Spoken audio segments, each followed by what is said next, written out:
वैद्यराज YouTube channel में आपका स्वागत है।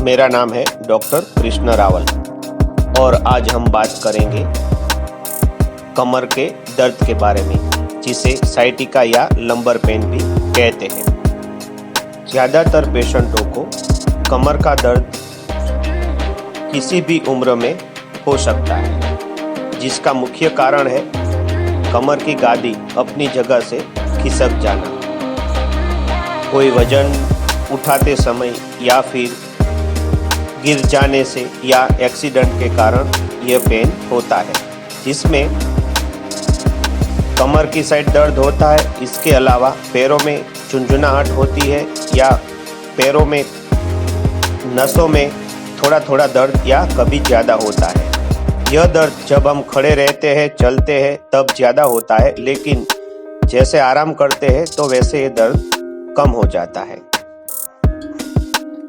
कमर के दर्द को साइटिका भी बोलते हैं और लंबर पेन भी बोलते हैं, जिसमें हमारे कमर में L4 और L5 ज़्यादातर इसी का दर्द होता है, जिसमें वहाँ की जो गादी होती है वो अपनी जगह से थोड़ी खिसक के आगे आ जाती है और पैरों में और कमर में दर्द रहता है। इसमें दर्द ही बहुत ही परेशान हो जाता है, क्योंकि जब तक वो पेन किलर लेता है तब तक ठीक रहता है। जैसे ही पेन किलर का पावर उतर जाता है तो बाद में फिर से दर्द शुरू हो जाता है और इसका परमानेंट इलाज सिर्फ ऑपरेशन के द्वारा होता है, ऐसे डॉक्टर कहते हैं। लेकिन हमारे वैद्यराज हॉस्पिटल्स में कमर दर्द का इलाज में कई थेरापी और एक्सरसाइज के द्वारा किया जाता है, जिसमें हम कटी बस्ती कराते हैं और इसके अलावा हमारी जो एक्सरसाइज है जो हमने अपनी सूझबूझ से बनाई हुई है, उससे कमर दर्द की जो गादी खिसक गई है वो अपनी जगह पे फिर से ठीक हो जाती है। साइटिका में ठीक होने में थोड़ा समय लगता है, लेकिन इसका ट्रीटमेंट जब चलता है तब पेशेंट को रेस्ट भी करना होता है। ज़्यादा वजन नहीं उठाना है या फिर ज़्यादा चलना नहीं है, ज़्यादा देर तक खड़ा नहीं रहना है, ये सब बातों का इसमें ध्यान रखना पड़ता है। तो आइए इस बीमारी के बारे में आज हम यहाँ इस वीडियो में विस्तृत से चर्चा करेंगे, जिसका डायग्नोसिस कैसे होता है और इसका इलाज कैसे होता है, इसके बारे में हम आपको विस्तृत माहिती देंगे। सबसे पहले इसका डायग्नोसिस के बारे में हम बात करेंगे। वैसे तो जनरली डॉक्टर हमारे सभी हॉस्पिटल्स में देखकर ही बता देते हैं कि भाई इनको साइटिका हुआ है, क्योंकि वो एक्सपीरियंस की बात है और हमारे यहाँ हमारे सभी डॉक्टर्स को इसकी ट्रेनिंग भी दी जाती है कि भाई साइटिका में क्या क्या सिम्टम्स होते हैं और उसका डायग्नोस कैसे किया जाता है। इसके अलावा हम इसका MRI, CT स्कैन और एक्सरे के द्वारा भी इसका पता लगा सकते हैं, जिसमें गादी अपनी जगह से खिसक गई हो वो एक्सरे में दिखता है। तो चलो ये बात हुई इसकी डायग्नोसिस की। अब हम बात करेंगे इसका ट्रीटमेंट कैसे किया जाता है। ज़्यादातर अस्पतालों में इसका ट्रीटमेंट जो है वो सिर्फ पेन किलर से होता है, जो परमानेंट इलाज नहीं है, और उसके बाद डॉक्टर कहते हैं कि ऑपरेशन करना पड़ेगा। लेकिन इसका जो ऑपरेशन होता है वो बड़ा ऑपरेशन होता है और रिस्क में कभी ठीक भी नहीं हो सकता है, और बड़ा ऑपरेशन होने के कारण इसमें छोटे छोटे रिस्क भी कई सारे रहते हैं। इसका बेहतरीन इलाज हमारे यहाँ कैसे होता है, इसके बारे में हम आज यहाँ आपको बताएंगे। कमर में जब भी आपको दर्द होता है या फिर कमर का दर्द जो है वो धीरे धीरे नीचे पैरों में उतरता है या नसों में झंझनाहट होती है, तो हमारे यहाँ उसकी थेरापीज दी जाती है, जिसमें हम कटी बस्ती कराते हैं, अभ्यंग कराते हैं और इससे जो नसें जो दबी है उसको हम रिलीज करते हैं। इसके अलावा हमारे क्लिनिक्स में सभी डॉक्टर और थेरापिस्ट को ऐसी ट्रेनिंग दी जाती है जिससे साइटिका पूरी तरह से ठीक हो जाता है। इसका जो इलाज है मुख्यत्वे दवाइयाँ नहीं होती है, इसमें हमें आराम करना पड़ता है, ज़्यादा वजन उठाना नहीं है।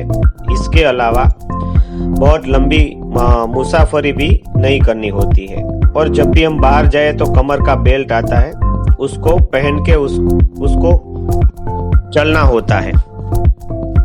हमारे सभी वैद्यराज हॉस्पिटल में हमने ऐसी एक्सरसाइज आती है जो हमने खुद निजात की है, जिससे कमर की गादी जो है वो अपने जगह पे ठीक से बैठ जाती है और नसें जो दबी हुई हो वो भी ठीक हो जाती है। लेकिन इन सब ट्रीटमेंट में थोड़ा सा समय लगता है और पेशेंट को हम जो परहेज कहे वो और उसके साथ आराम भी करना पड़ता है। ये जो बीमारी है वो बहुत ही लंबे समय तक चलती है। अगर आप जो भी हम कहे उस तरह से आप अगर परहेज ना करें तो ये बीमारी ठीक होने वाली नहीं है, उसको काफ़ी टाइम लगता है। हमारे सभी सेंटर्स में आपको नियमित रूप से इसकी थेरापीज लेने के लिए जाना होता है। एक ही महीने में 80% ठीक हो गए और बाद में आपने बीच में थेरापी छोड़ दी तो फिर से ये बढ़ जाता है। तो उस हिसाब से जब तक डॉक्टर ना कहे तब तक आपको इसका ट्रीटमेंट लेना होता है। ज़्यादातर पेशेंटों को ठीक होने में 1 महीने से 3 महीने का समय लगता है, लेकिन उस समय आपको बिल्कुल ही ये चीज का ध्यान रखना है कि जो भी आपको डॉक्टर निर्देश दे उस तरह से आपको चलना होता है। यह बीमारी संपूर्णता से ठीक होने वाली बीमारी है। ये बीमारी ऐसी बीमारी नहीं है जिसमें हम डर जाए और ऑपरेशन जल्दबाजी में करा लें। हम थोड़ा धीरज, आराम और हम जो कहे उस तरह से आप करेंगे तो बिल्कुल ही ठीक हो जाएंगी। यह बीमारी होने का मुख्य रीजन यह भी है कि हमारी हड्डियां और स्पाइनल कॉर्ड की कमजोरी होना, तो उसका भी इलाज हम हमारे सभी हॉस्पिटल्स में करते हैं साथ में। और हमारी हड्डी और स्पाइनल कॉर्ड मजबूत कैसे हो इसका हम इलाज बताते हैं, और घर पे क्या खाना है क्या नहीं खाना, ये सब चीज़ों का भी हम पूरा विवरण हमारे सभी पेशेंटों को देते हैं। ऐसी ही बड़ी बड़ी बीमारियों का हमारे सभी वैद्यराज हॉस्पिटल्स में ट्रीटमेंट होता है, जिसके बारे में हम ऐसे ही आपको बहुत ही अच्छी और उपयोगी हो और आप कंफ्यूज ना हो और क्लियर ही सब समझ सके, ऐसी हम माहिती देने का पूरी कोशिश करते हैं। जी, वीडियो को देखने के लिए धन्यवाद। इस माहिती को आप ज़्यादा से ज़्यादा शेयर कीजिए, जैसे सभी लोगों को ऐसी माहिती मिलती रहे।